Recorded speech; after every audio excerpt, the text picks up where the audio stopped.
The false flag. Darkness filled the observation deck as Captain Ilara Vega stared into the void of space, the faint reflection of her weathered face barely visible in the reinforced glass. 20 years of service in the United Earth Defense Force had taught her to recognize the calm before the storm. The diplomatic tensions with the Vargonian Confederacy had been escalating for months, but something about today felt different. "Captain, priority transmission coming through." Lieutenant Marcus Chen's voice crackled over the comm system.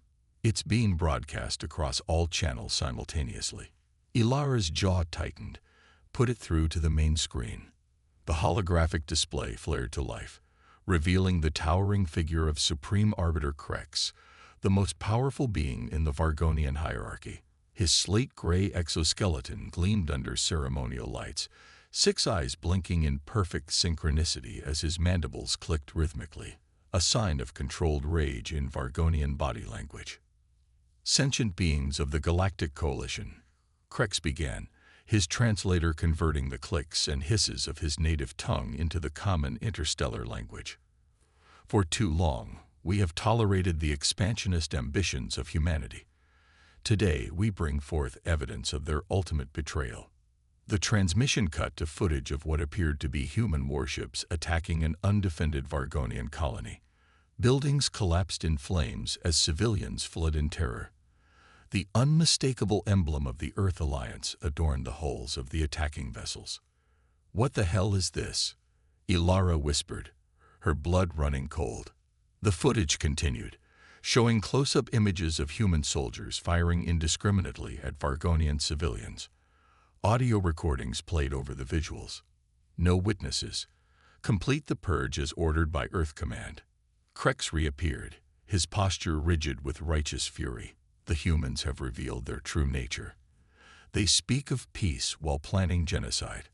As of this moment, the Vargonian Confederacy, with the support of our allies, declares humanity an existential threat to galactic civilization. We hereby commence hostilities with the sole purpose of neutralizing the human menace. The transmission cut off abruptly, leaving Ilara and her crew stunned into silence. "Captain," Chen's voice had lost all professional detachment. "This is fabricated. Those aren't our ships, the proportions are wrong, and the weaponry configuration doesn't match any vessel in our fleet." Before Ilara could respond, the ship's emergency alert system blared to life. Red warning symbols flashed across every console. Multiple FTL signatures detected. The tactical officer shouted, "Vargonian battle groups emerging from hyperspace. They're already firing." Outside the viewport, space itself seemed to tear open as dozens of Vargonian warships materialized. Without warning or formal declaration beyond the broadcast, they opened fire on the 3 human outposts orbiting Europa, Jupiter's ice-covered moon. "Battle stations," Ilara commanded, her training taking over. "Contact Earth Command immediately. Deploy defensive countermeasures and prepare for emergency evacuation of the civilian research stations." As her crew sprang into action, Ilara knew with cold certainty that this wasn't an isolated incident. Across human space, the same scene would be playing out. A coordinated first strike designed to cripple humanity before they could mount an effective defense. In the heart of Earth's Defense Command, Admiral James Harrington watched in horror as reports flooded in from across the solar system and beyond. Mars colony under heavy bombardment. The Titan mining operation overrun. Saturn's research rings obliterated. And beyond the solar system, every human outpost and colony facing simultaneous attack. "Status of our fleet," he demanded, his voice cutting through the chaos of the command center. "Scattered and caught off guard, sir," General Sofia Torres replied, her dark eyes fixed on the tactical display. "We're looking at 40% losses in the first wave alone. The Vargonians must have been planning this for months." Harrington's weathered face betrayed no emotion, though inside he was seething. And these accusations, this supposed evidence, they're broadcasting. Complete fabrication, confirmed Intelligence Director Wei Zhang. "Our analysis confirms the footage has been digitally manipulated. Those aren't our ships or our soldiers. But it doesn't matter. They've convinced half the galaxy that we're the aggressors. It was never about evidence, Harrington said grimly. They just needed a justification. The question is why now? And why this elaborate charade? Torres pointed to a section of the tactical display showing resource-rich systems near the human frontier. Intelligence suggests they've discovered something in the Centauri sector, something they don't want to share. Sir, a communications officer interrupted. We're receiving emergency transmissions from our outer colonies. Civilian casualties are significant. Harrington's fist came down on the table. Organize our remaining forces. Priority 1 is evacuation of civilian populations. Get as many people to Earth and our fortified colonies as possible. He turned to Zheng. And find me proof of their deception. Something concrete that we can broadcast to the galaxy. Captain Maya Rodriguez ducked as another explosion rocked the research facility on Proxima Centauri B. Alarms blared, and emergency lighting cast eerie red shadows across the faces of the terrified scientists she was trying to evacuate. Move! Move! She shouted, ushering the last group toward the evacuation shuttles. We have less than 10 minutes before they breach the main dome. Dr. Ivan Takahashi, the facility's lead xenobiologist, clutched a secure data core to his chest. Captain, we can't leave this behind. It's the only evidence we have. Evidence of what, Doctor? Maya asked, covering their retreat with suppressive fire as Vargonian shock troops attempted to break through the facility's outer defenses. Of why they're really attacking, Takahashi explained breathlessly. 3 days ago, we detected unusual energy signatures from the abandoned precursor ruins on the far side of the planet. We found something that completely contradicts the Vargonian creation myths that justify their place at the top of the galactic hierarchy. Another explosion, closer this time, showered them with debris. Tell me on the shuttle, Maya ordered, pulling him toward the last evacuation vessel as the facility's structural integrity warnings reached critical levels. As they sprinted aboard and the shuttle's engines roared to life, Maya couldn't help but wonder if this supposed evidence would make any difference.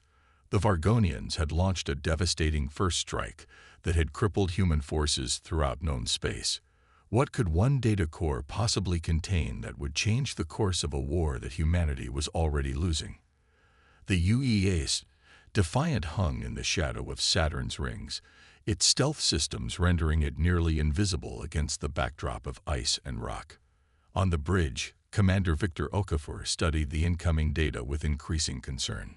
Confirmed, sir, his tactical officer reported. The Vargonians aren't just targeting military installations. They're systematically destroying every human outpost, research facility, and colony they can find. This isn't war, it's extinction. Victor's dark eyes narrowed as he absorbed this information. And Earth Command. The Lunar Defense Network is holding for now, but they're under heavy assault. Admiral Harrington has ordered all surviving ships to prioritize civilian evacuation and fall back to defensible positions. So we retreat and watch our species die? Victor asked, more to himself than to his crew. Sir, the communications officer interrupted. We're receiving an encrypted transmission from a shuttle fleeing Proxima Centauri. They're being pursued by Vargonian interceptors and requesting immediate assistance. Victor's mind raced through the tactical implications.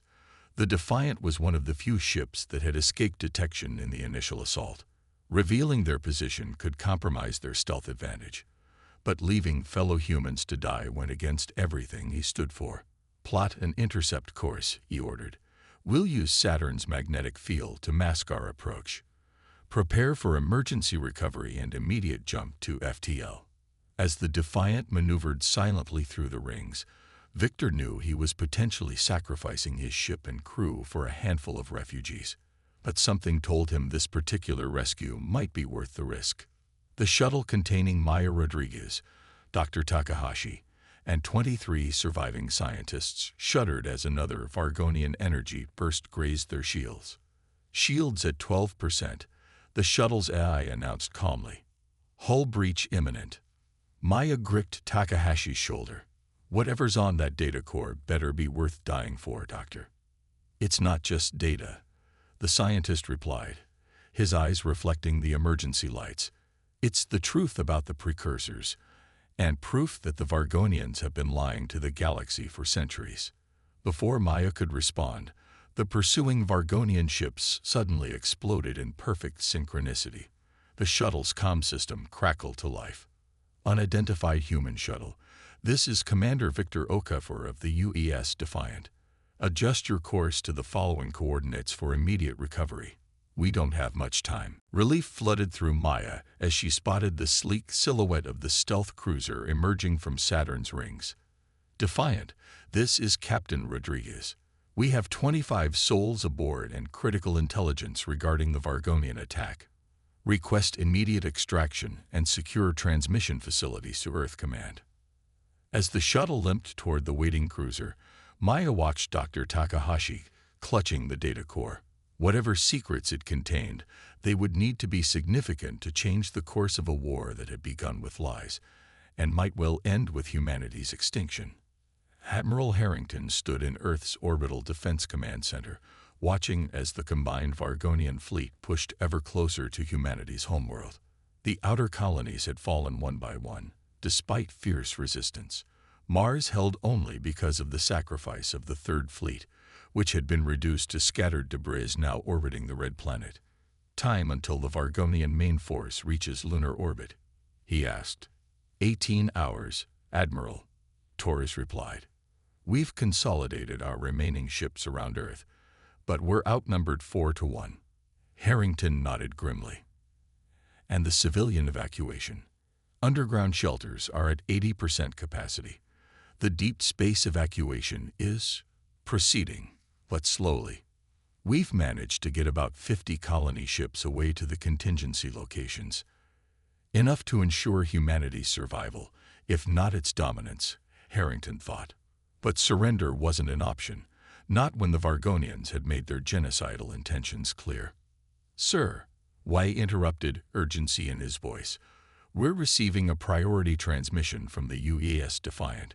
They've recovered survivors from Proxima Centauri with what they claim is critical intelligence about the Vargonian attack.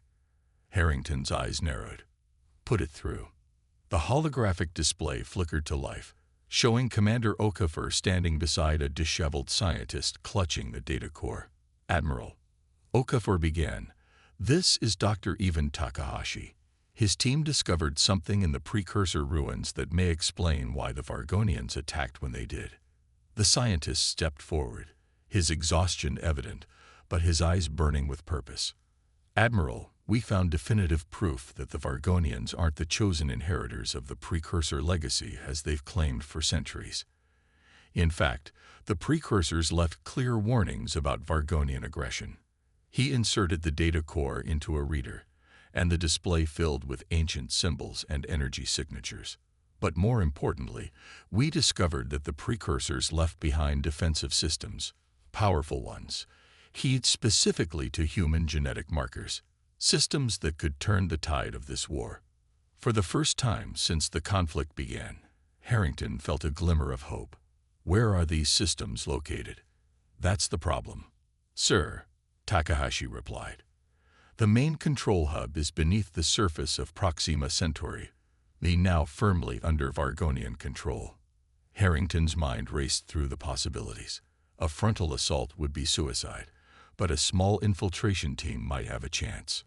Dr. Takahashi, he said finally, how quickly can you train a special operations team to activate these precursor defenses? The scientist hesitated, then squared his shoulders. With the right team. 24 hours. Harrington turned to Torres. Assemble our best Spec Ops unit. The Vargonians started this war with a lie.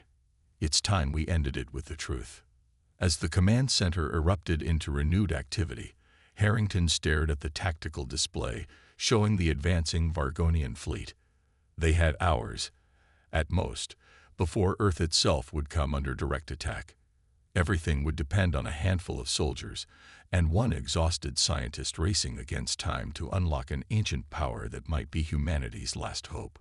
The fate of the species now hung by the thinnest of threads, but Harrington had learned never to underestimate humanity when its back was against the wall. The Vargonians had made a critical mistake in their carefully orchestrated campaign of lies. They had failed to finish the job with their first strike. And now, humanity would make them pay for that failure. The counterstrike. Major Kira Donovan had never expected to find herself leading what might be humanity's last hope for survival. As the stealth dropship cut silently through the atmosphere of Proxima Centauri, she studied the faces of her small team. 5 Special Forces operatives handpicked for what military command had bluntly termed a low probability of success, high-value objective mission.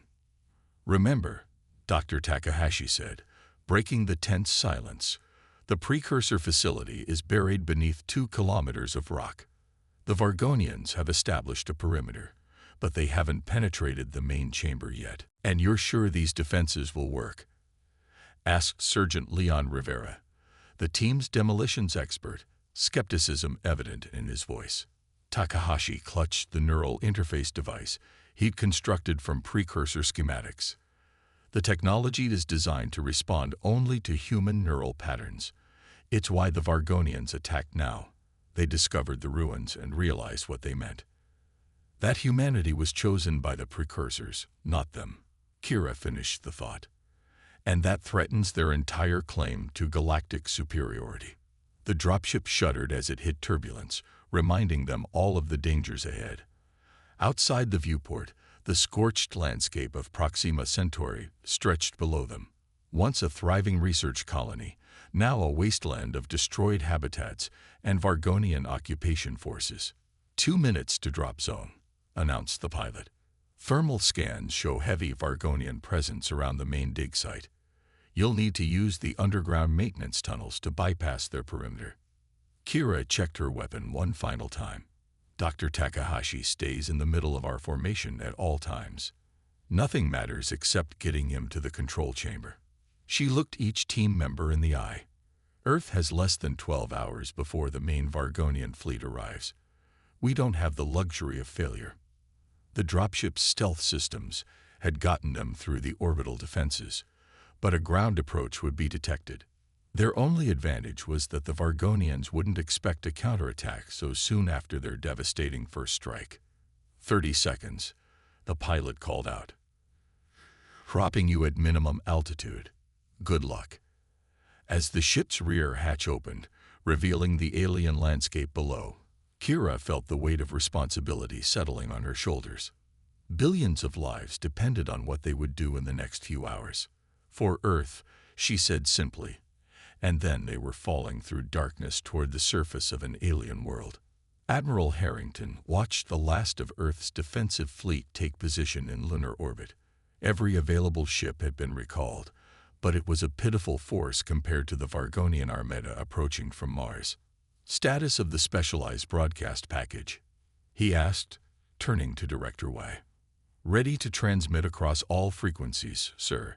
If Major Donovan's team succeeds, we'll be able to broadcast the truth to every corner of the galaxy simultaneously."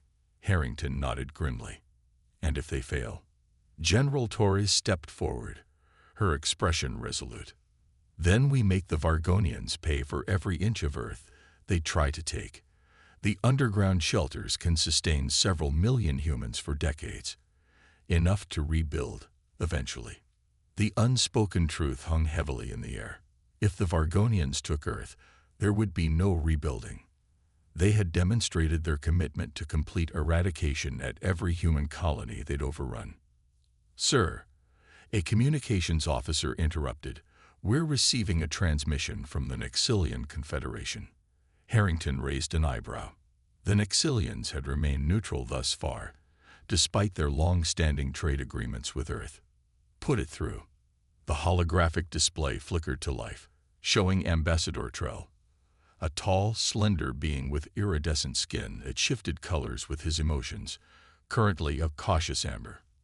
"Admiral Harrington," the ambassador began, his translator converting his melodic speech into standard English.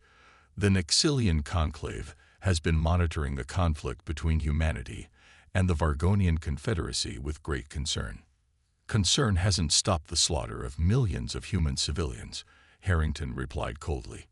The ambassador's skin rippled to a deeper orange. Indeed, which is why I am contacting you directly, against the wishes of the Vargonian representatives.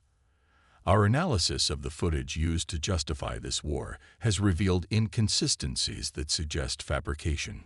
Hope flickered briefly in Harrington's chest. You've confirmed the evidence was falsified.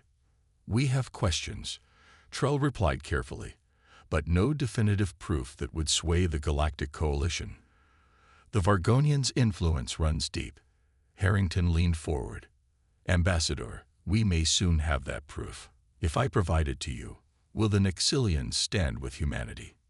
Trell's skin shifted to a thoughtful blue. If you can prove Vargonian deception, I will personally present the evidence to the Coalition Council. I cannot promise intervention, but at minimum, it would force the Vargonians to explain their actions before the galaxy. That may be all we need, Harrington said. Stand by, Ambassador. One way or another, this war ends today. Kira and her team moved silently through the abandoned maintenance tunnels beneath the research facility.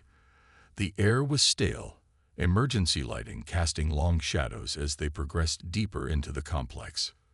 Vargonian patrol ahead, whispered Lieutenant Amari, the team's scout, who had moved ahead to secure their route. 6 soldiers, standard formation. Kira signaled for the team to hold position as she assessed their options. Direct confrontation risked alerting the entire Vargonian force above them. We'd bypass them, she decided. Use the ventilation shafts to reach the central hub. For 20 tense minutes, the team navigated the cramped confines of the facility's infrastructure, emerging finally into what had once been the main research center. Now it was a Vargonian command post, temporarily abandoned as most forces were stationed at the perimeter. Dr. Takahashi moved to a seemingly ordinary wall panel and placed his palm against it. The precursors built their facilities with disguised access points, he explained. Human DNA activates the... Before he could finish, the wall shimmered and disappeared, revealing a hidden elevator shaft that descended deep into the planet's crust. How did the Vargonians miss this? Rivera asked, incredulous. They didn't, Takahashi replied grimly. They've been trying to access it for days, but the system rejected their genetic makeup. That's why they were so keen to eliminate all human presence. They knew only we could unlock the precursor technology. The team entered the elevator, which activated automatically, carrying them silently downward. As they descended, the modern construction gave way to something far older, walls inscribed with flowing symbols that seemed to shift and change as they watched. 2 kilometers down, Takahashi murmured, his scientific curiosity momentarily overriding the danger of their situation. The precursors built this facility millions of years ago, yet the systems remain functional. When the elevator finally stopped, they emerged into a vast chamber that took their breath away. Crystalline structures rose from the floor, pulsing with soft blue light. At the center stood a raised platform with what appeared to be a control interface. This is it, Takahashi said, his voice hushed with awe. The Defense System Control Hub. As the team secured the perimeter of the chamber, the scientist approached the central console with reverence. The interface requires a human neural connection. I'll need to. A sudden explosion rocked the chamber as part of the ceiling collapsed, showering them with debris. Through the newly created opening, Vargonian shock troops began to descend on rappelling lines. Contact, shouted Rivera, opening fire as the first aliens touched down. Kira pushed Takahashi toward the console. Activate the system. We'll hold them off. The chamber erupted in chaos as the small human team engaged the Vargonian forces in desperate combat. Despite being outnumbered, the confined space of the chamber and their defensive positions gave them a temporary advantage. At the central console, Takahashi worked frantically to connect the neural interface device. "I need 2 minutes," he shouted over the din of battle. "You've got one," Kira replied, taking down a Vargonian soldier with a precision shot before ducking behind a crystal formation as return fire scorched the spot where she'd been standing. The air filled with the acrid smell of energy weapons and the metallic tang of blood as both sides took casualties. Lieutenant Ameri fell with a Vargonian energy pulse through her chest, while Rivera was fighting hand-to-hand with an alien twice his size. "System initializing," Takahashi called out, as the console before him came to life, holographic displays forming complex patterns in the air around him. From above, more Vargonian troops poured in, recognizing the critical importance of what was happening in the chamber. Kira and her remaining team members formed a defensive ring around Takahashi and the console, but they were being pushed back by overwhelming numbers. "Whatever you're going to do it now," Kira shouted, firing her last energy clip at the advancing aliens. Takahashi placed his hands on the neural interface and closed his eyes. The crystalline structures throughout the chamber pulsed faster, the blue light intensifying until it was nearly blinding. The scientist's body went rigid, his face contorted in concentration. "They're communicating with me," he gasped. The precursors left a message. The holographic displays around him coalesced into a single massive projection that filled the chamber, a recorded message from beings that had vanished from the galaxy millions of years ago. The image showed tall, ethereal creatures with features that seemed almost human, yet unmistakably alien. To those who come after, the message began in a language that somehow all present could understand. "We leave this warning. The species you know as Vargonians were not our chosen successors, but rather those we exiled for their violence and deception. We scattered them across distant worlds to prevent them from acquiring our technology. In contrast, humanity's ancestors showed potential for both greatness and compassion. It is to them we entrust our legacy and our defenses." The message continued, but the Vargonian commander had heard enough. With a scream of rage, he charged toward Takahashi, determined to sever the connection. Kira intercepted him, her combat knife finding the gap in his exoskeleton. But the aliens' momentum carried them both into the console, disrupting Takahashi's connection. For a moment, the chamber fell silent as the holographic message flickered and died. Then, with a sound like thunder, the entire complex began to vibrate. "What's happening?" Rivera shouted, struggling to keep his footing as the floor beneath them trembled. Takahashi stared at the console in wonder. "The defense system, it's activating. But not just here, everywhere. Every precursor site throughout the galaxy." Above them, through the hole in the ceiling, they could see beams of intense blue energy shooting upward from dozens of locations across the planet's surface. The same phenomenon would be occurring on every world where the precursors had left their technology. A network of defense systems suddenly awakening after millions of years of dormancy. "We need to transmit this," Kira said, turning to Takahashi. "The message, the proof, everything." The scientist nodded, reconnecting to the console. "The system has its own communication network. I'm patching it through to Earth Command now." In Earth's Orbital Defense Command, alarms sounded as the Vargonian fleet entered the outer solar system. But before Harrington could give the order to engage, every screen in the command center suddenly displayed the same image, the precursor message playing out for all to see. "They did it," Torres whispered in disbelief. Harrington immediately turned to the communications officer. "Broadcast this on all frequencies. Make sure the Nexilian ambassador receives it directly."